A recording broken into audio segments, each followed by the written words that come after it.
Si on écoute les Français, en allant faire tes courses ou en allant chercher ton enfant à l'école aux États-Unis, tu risques de tomber en plein dans une fusillade. Beaucoup trop dangereux, vite, faut interdire les armes. Avant de contrer une nouvelle fois l'argument anti-armes, abonne-toi et pose ton like. Bon, on va poser les choses clairement. Les fusillades de masse aux États-Unis existent et c'est un réel problème. Mais devinez ce que les médias ne nous disent pas pour changer. Ces fusillades se passent dans les endroits où le port d'armes est interdit. Les écoles, zone sans armes. Les universités, zone sans armes. Et c'est justement là que les criminels frappent. Pourquoi ? Parce qu'ils savent qu'ils ne vont trouver aucune résistance. C'est pas compliqué, un agresseur va toujours chercher une cible vulnérable. Est-ce que t'as déjà vu un braqueur attaquer une armurerie? Non, parce qu'il sait qu'il va se faire descendre. Bon, sauf en France où l'armurier finit en garde à vue pour s'être défendu.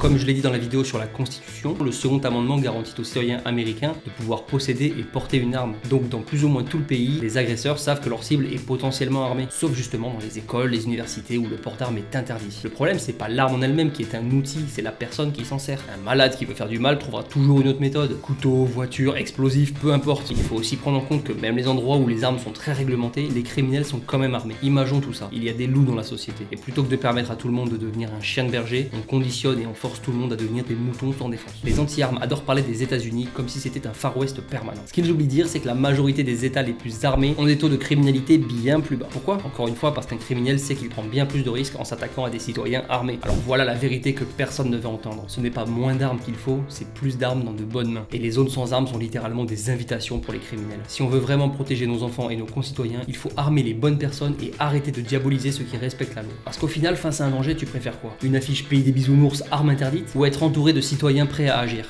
N'aie pas peur, ça va bien se passer. Et avant de partir, abonne-toi et pose ton like. C'était la Reine des Cris. Yéhi !